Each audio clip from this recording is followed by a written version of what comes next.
energy and interconversion between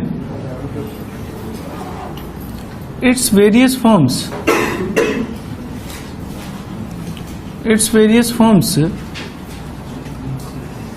are studied।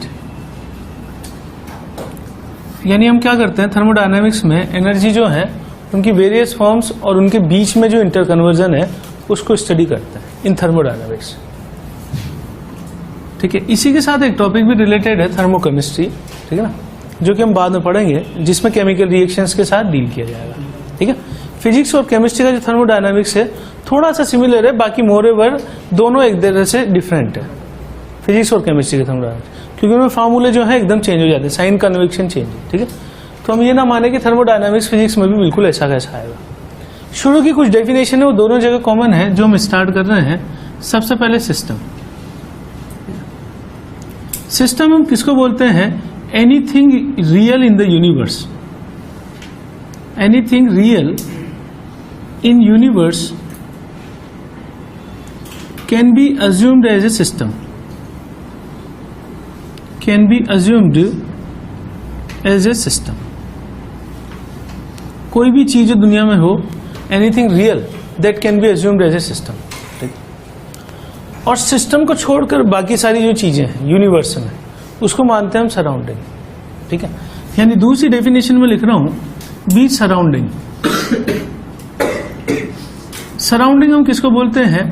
कि everything excluded of universe system, everything excluded of system in universe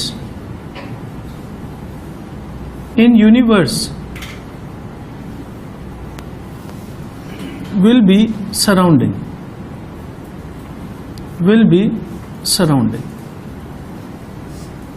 ठीक।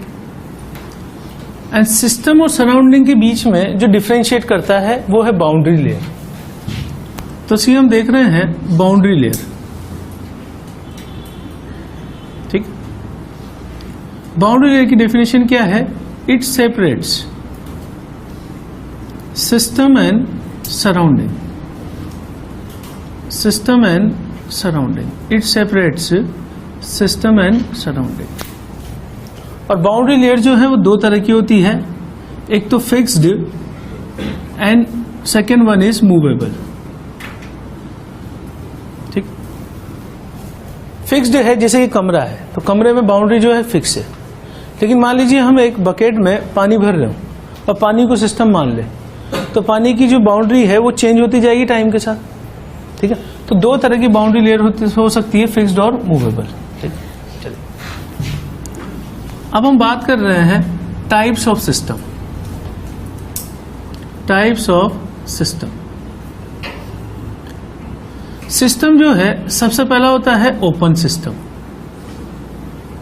Open system का मतलब ये है, जैसे मान लीजिए हम एक कप में टी ले लें, ठीक है, ओपन कप में, ठीक है, तो टाइम के साथ वो ठंडी भी होगी और उसका मास भी जो है लॉस होगा, ठीक है ना। यानी कि वहां से both energy and mass transfer, both energy and mass transfer are possible, are possible. तो कोई भी ऐसा सिस्टम जो अपनी एनर्जी को भी लूज कर सके, एनर्जी को भी ट्रांसफर कर सके और मास को भी ट्रांसफर कर सके, उसको हम क्या कहेंगे? ओपन सिस्टम, ठीक। Second one is close system.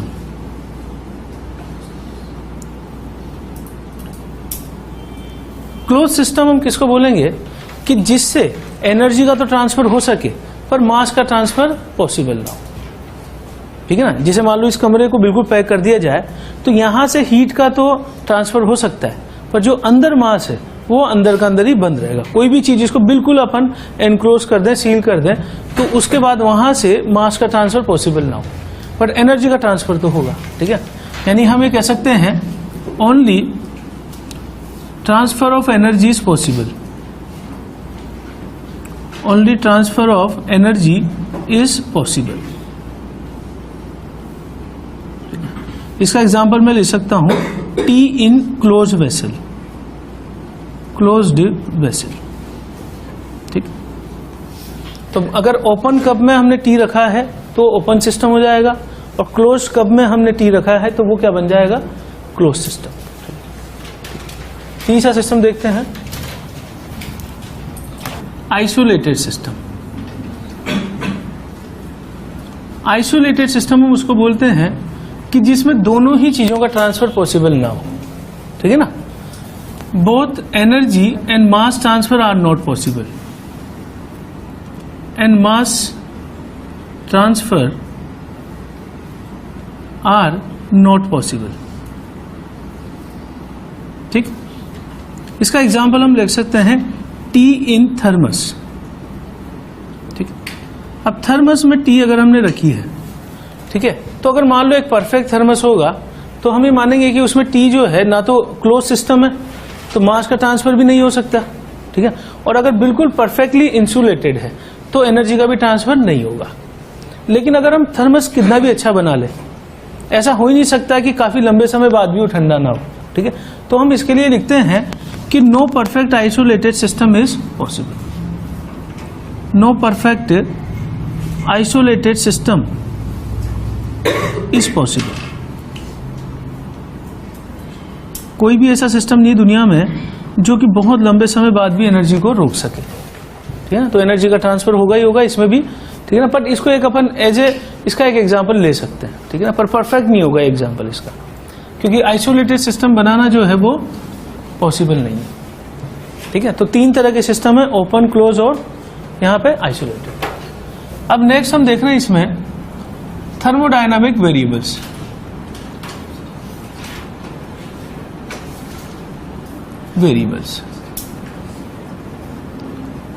Thermodynamic variable हम किसको बोलते हैं कि मान लीजिए कोई भी सिस्टम है, तो सिस्टम की जो स्टेट है उसको डिफाइन करने वाले जो वेरिएबल्स हैं, जैसे हम किन किन चीजों को चेंज कर सकते हैं, हम प्रेशर चेंज कर सकते हैं, वॉल्यूम, टेम्परेचर, इसके अलावा एनर्जी चेंज कर सकते हैं।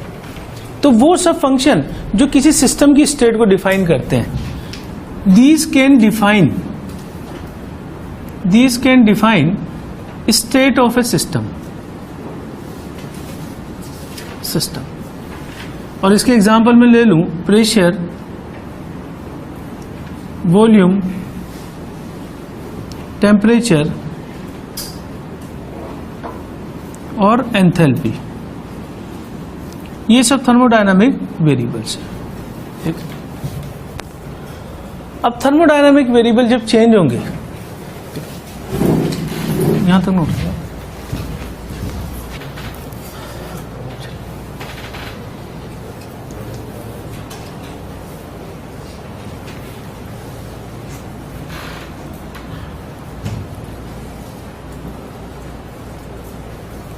इसके बाद हम लिख रहे हैं प्रोसेस।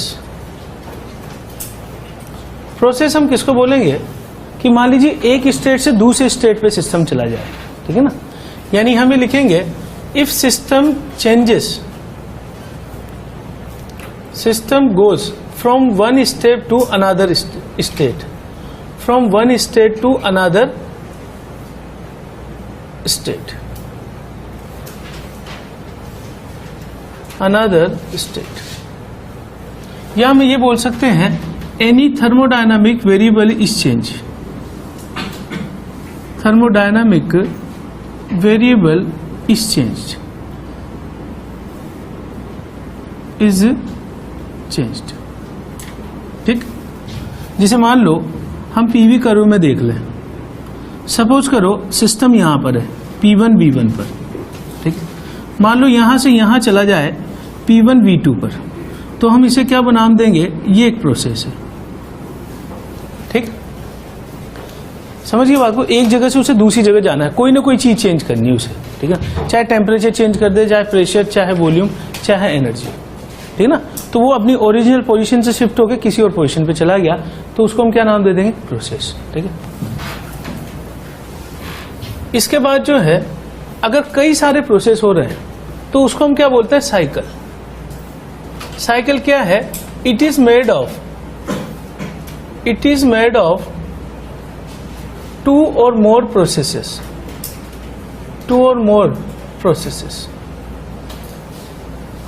ठीक। और साइकिल क्या है, दो तरह का है। सबसे पहला है ओपन साइकिल। ओपन साइकिल ये है कि initial and final conditions, initial and final state are not same, are not same. इसको मैं यहां दिखा रहा हूं पीवी का रूप है। मान लीजिए हम यहां से स्टार्ट किए इसे 1 पॉइंट से, हम ले गए इसे 2 पॉइंट पर, ठीक है, और 2 से हम इसे ले गए 3 पॉइंट पर। तो दो प्रोसेस है, तो ये क्या हो जाएगा, ओपन साइकिल। दूसरा कौन सा होगा, क्लोज साइकिल। ये बहुत आसान डेफिनेशन है जो एक बार देखने से आपको पता लग जाएगी। इसमें क्या होगा, initial and final states are same, states are equal या सेम।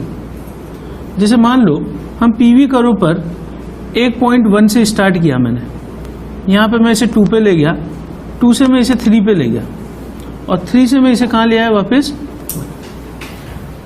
ठीक है, तो ये ओपन साइकिल और ये क्लोज साइकिल, वापस पुरानी जगह पे पहुंच जाएगा। ठीक है, तो हम उसे क्या बोल देंगे, क्लोज साइकिल, और नहीं पहुंचेगा तो ओपन साइकिल। तो इसको हम बोलते हैं साइकिल। ठीक है, टाइप्स ऑफ प्रोसेस। इसमें सबसे पहला आइसोबारिक प्रोसेस। आइसोबारिक हम किसको कहेंगे कि when pressure is constant through out the process. ठीक, प्रेशर कांस्टेंट होगा तो उसे बोलेंगे आइसोबारिक। सेकंड है आइसोकोरिक। आइसोकोरिक ये है कि when volume is constant, when volume is constant. ठीक, थर्ड है अपने पास आइसोथर्मल। नाम से पता लग जाएगा आपको, आइसोथर्मल मतलब temperature is constant. When temperature is constant, when temperature is constant, ये हो जाएगा आइसोथर्मल। चौथा है हमारे पास एडियाबेटिक। एडियाबेटिक प्रोसेस हम किसको बोलते हैं कि अगर हम किसी सिस्टम को परफेक्टली इंसुलेटेड कर दें, ठीक है, तो वो इंसुलेटेड होने के बाद हीट का ट्रांसफर नहीं हो पाएगा किसके बीच में, सिस्टम और सराउंडिंग के बीच में। तो हम लिखेंगे, यहां पे आप लिख लीजिएगा प्रेशर कांस्टेंट, ठीक है, यहां पे वॉल्यूम कांस्टेंट, टेम्परेचर कांस्टेंट। और एडियाबेटिक सिस्टम है कि no heat transfer, no heat transfer between system and surrounding, system and surrounding. इसका मतलब Q इज इक्वल टू 0। ठीक है ना, कोई हीट ट्रांसफर नहीं होगा सिस्टम और सराउंडिंग के बीच में, तो हम उसको एडियाबेटिक प्रोसेस का नाम देंगे। प्रोसेस का मतलब एक स्टेट से दूसरे स्टेट में चेंज कर जाना। ठीक है, तो ये है किसके टाइप्स ऑफ प्रोसेस। ठीक,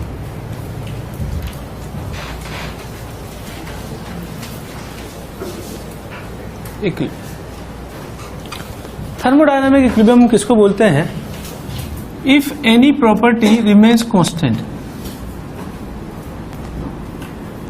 if any thermodynamic variable,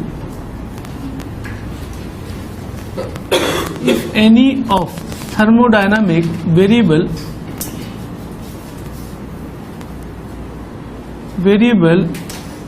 is constant for system and surrounding,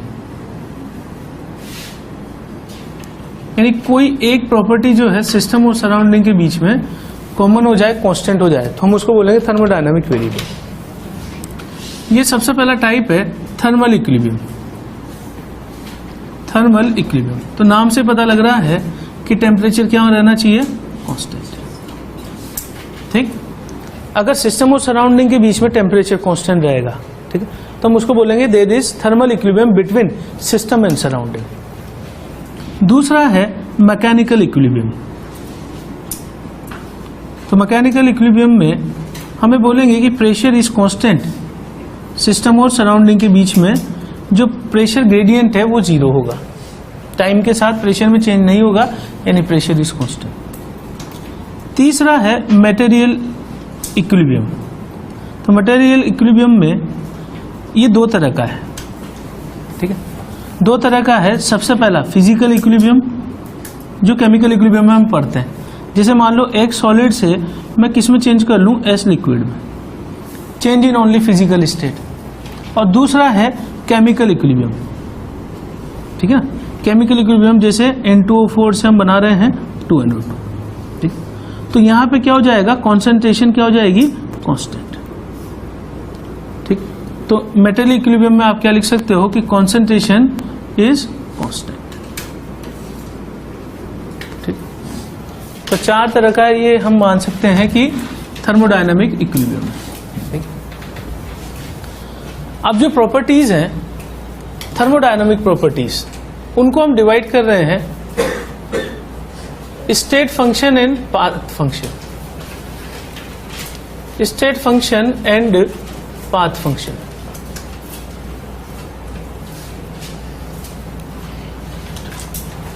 state function और पाथ फंक्शन में सबसे पहले पाथ फंक्शन, ठीक ठीक। पाथ फंक्शन का सबसे बड़ा एग्जाम्पल कौन सा है, वर्क, ठीक है ना। तो वर्क किस पे डिपेंड करता है, हमेशा पाथ पे, ठीक है ना। यानी value of property depends on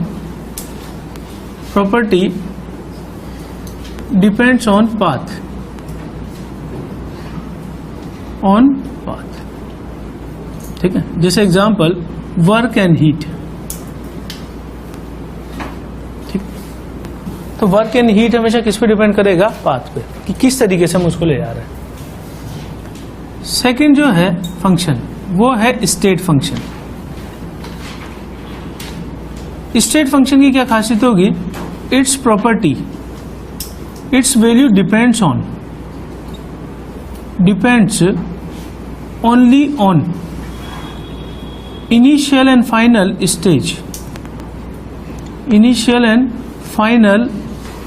stage, not on path. यानी इसका मतलब ये होगा कि हमें सिर्फ इससे मतलब है कि इनिशियल क्या है, फाइनल क्या है।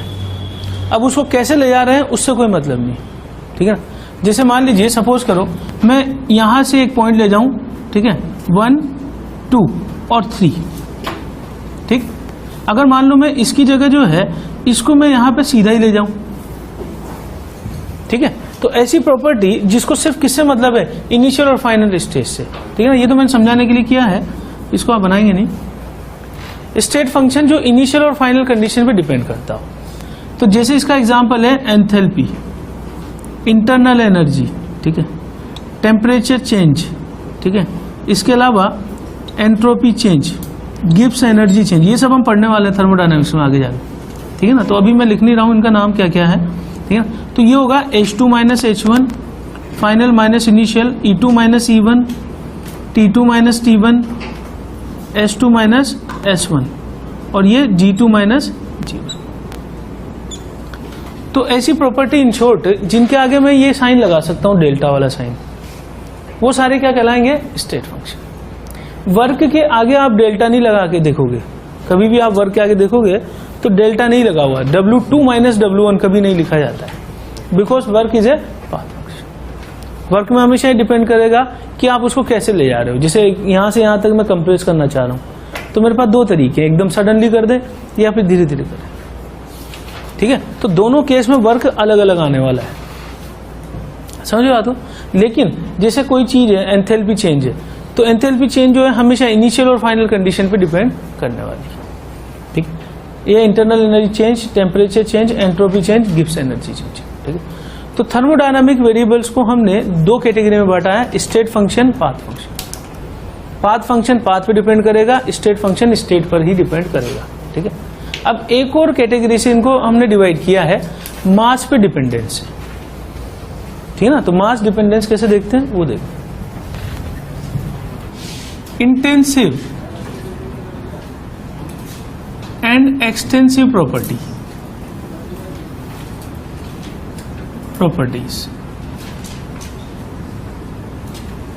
ठीक। इंटेंसिव प्रॉपर्टी हम किसको बोलते हैं, इंटेंसिव प्रॉपर्टी, इसको आप शॉर्ट में ऐसे याद रखोगे, independent over mass of system. यानी ऐसी प्रॉपर्टी जो सिस्टम के मास पे डिपेंड नहीं करती है उनको हम क्या बोलते हैं, इंडिपेंडेंट वाली प्रॉपर्टी को इंटेंसिव। ठीक है ना, याद करने के लिए सही रहेगा। ठीक है, intensive are independent over mass of the system. इसके एग्जाम्पल कौन से होते हैं, टेम्परेचर T, P, इसके अलावा ले लूं मैं, ये हो गया, और molar heat capacity, molar heat capacity, molar enthalpy, specific heat capacity,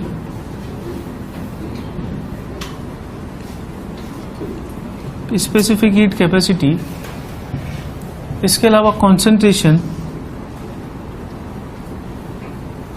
density, ये सब हो जाएगी इंटेंसिव प्रॉपर्टी। अभी मैं समझाता हूं इनको। Extensive property,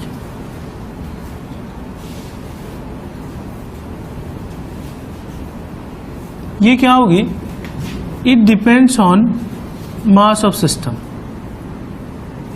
mass of system. ठीक है, इसका एग्जाम्पल है enthalpy, heat capacity, heat capacity, उसके बाद entropy, internal energy, Gibbs energy, Gibbs energy. तो प्रॉपर्टीज को हमने दो कैटेगरी में बांटा है, इंटेंसिव और एक्सटेंसिव। इंटेंसिव मतलब मास इंडिपेंडेंट, एक्सटेंसिव मतलब मास डिपेंडेंट। ठीक है, अब इनको किस तरीके से पहचाना जाता है वो देख रहे हैं अपन। प्रॉपर्टी और एक्सटेंसिव कौन सी, हम एक सिस्टम ले लेते हैं।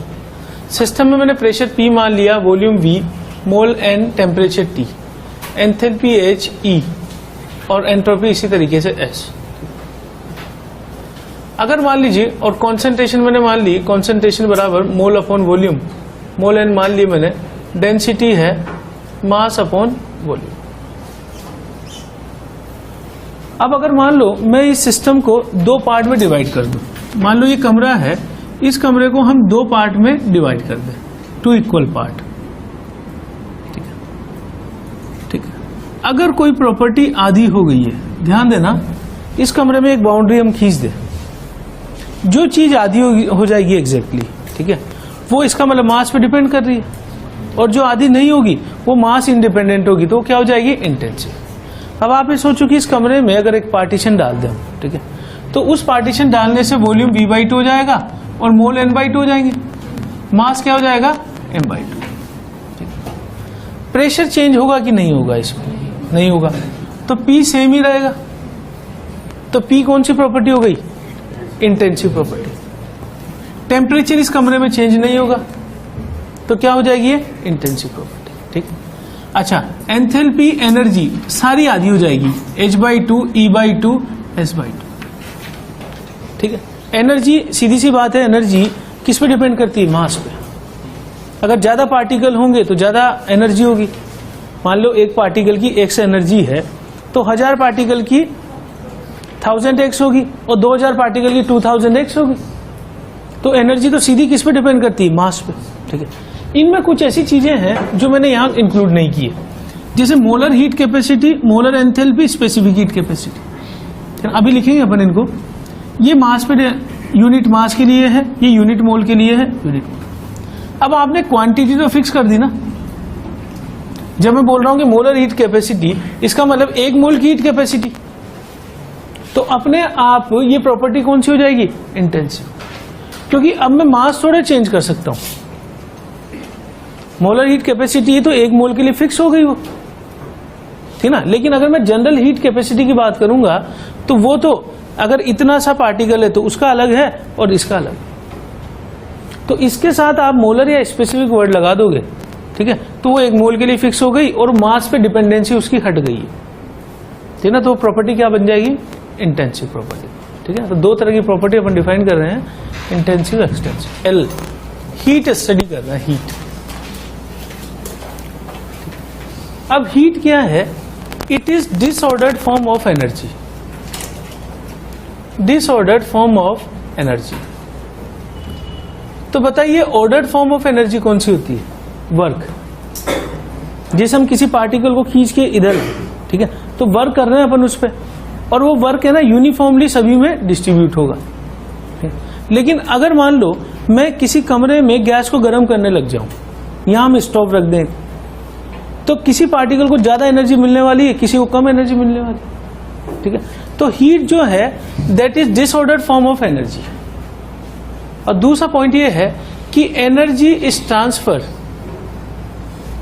Energy is transferred due to temperature difference, due to temperature difference.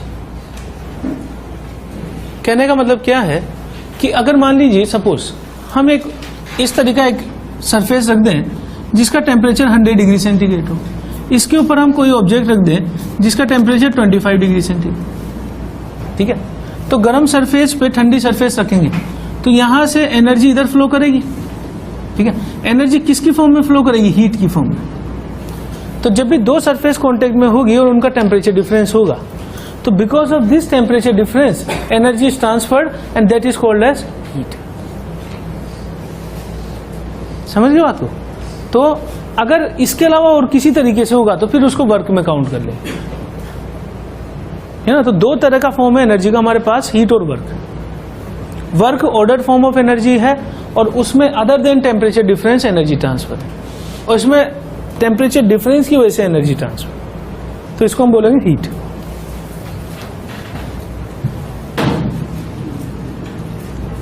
IPAC convention for heat.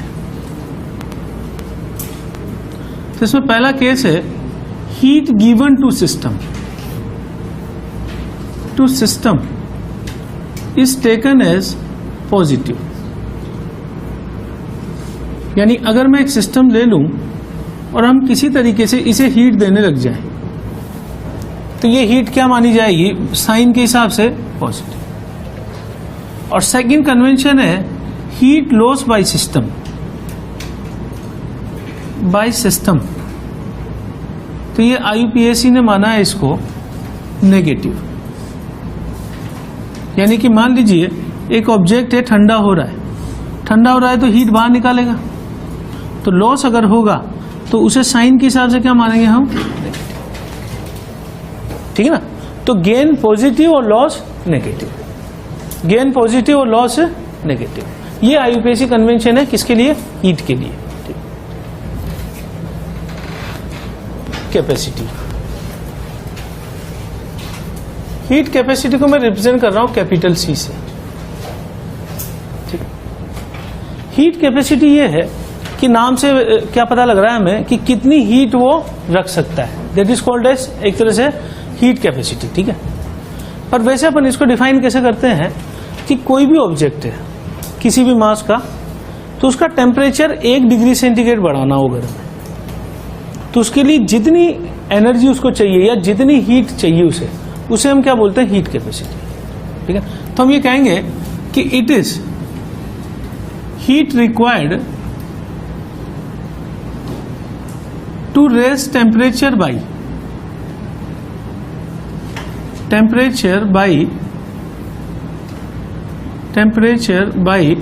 1 degree centigrade. जैसे तो इसका फॉर्मूला हो जाएगा कि Q is equal to C delta T। If delta T is equal to 1 degree centigrade और 1 kelvin, एक ही बात है। डिफरेंस टेम्परेचर का मैं डिग्री में लिखूं या केल्विन में लिखूं, एक ही बात। अगर मैं इसे 1 कर दूं, C इज इक्वल टू क्या होगा? Q अपॉन डेल्टा T, ठीक। तो अगर यूनिट कर दूं इसे 1, तो यही किसके बराबर है? C इज इक्वल टू, तो heat required to raise temperature by 1 degree. और यूनिट इसकी क्या हो जाएगी? क्योंकि यूनिट एनर्जी है तो जूल पर डिग्री सेंटीग्रेड या टन। अब हीट कैपेसिटी कौन सी प्रॉपर्टी होगी? एक्सटेंसिव प्रॉपर्टी, क्योंकि मान लीजिए हम एक नीडल लें आयरन की या हम एक शिप लें आयरन का, तो दोनों का टेम्परेचर 1 डिग्री सेंटीग्रेड बढ़ाने के लिए रिक्वायर्ड एनर्जी अलग अलग होगी। बोलो, अगर हम इतना ऑब्जेक्ट लें तो उसके लिए अलग हीट चाहिए होगी, और पूरा बोर्ड ले लें तो अलग हीट चाहिए होगी। तो ये मास डिपेंडेंट है। तो ये प्रॉपर्टी मैंने किस में लिखी है? It is extensive property. ठीक, और ये दो तरह की होगी, सी का मतलब CV और ये CP। CV का मतलब है कांस्टेंट वॉल्यूम और CP का मतलब है कांस्टेंट प्रेशर। ठीक, अब अगर मैं यहां पे इस फार्मूले में इस चीज में 1 मोल फिक्स कर दूं, 1 मोल फिक्स कर दें तो ये क्या बन जाएगी? Molar heat capacity. ठीक है ना, और 1 ग्राम फिक्स कर दें तो बन जाएगी स्पेसिफिक हीट कैपेसिटी। ठीक है, कैसे? Molar heat capacity, molar heat capacity, इसको हम रिप्रेजेंट कर रहे हैं स्मॉल और यहां m लगा रहे हैं C के साथ। ठीक, तो मोलर हीट कैपेसिटी क्या होगी? It is heat required to raise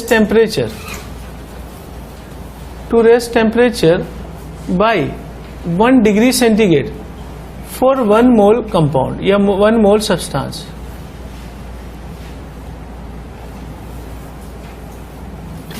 one degree centigrade बढ़ाना है अगेन, तो इसमें Q इज इक्वल टू, मैं लिख सकता हूं इसे NCm डेल्टा T।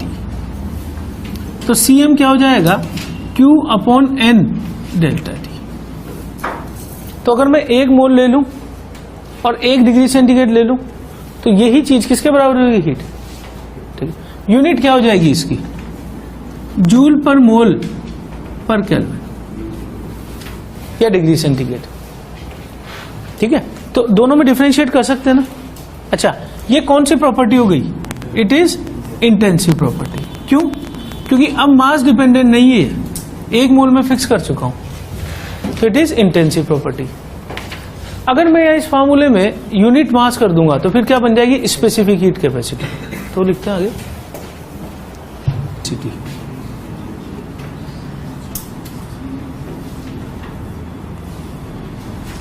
इसको हम रिप्रेजेंट कर रहे हैं स्मॉल एस से। ठीक, ये क्या है? It is heat required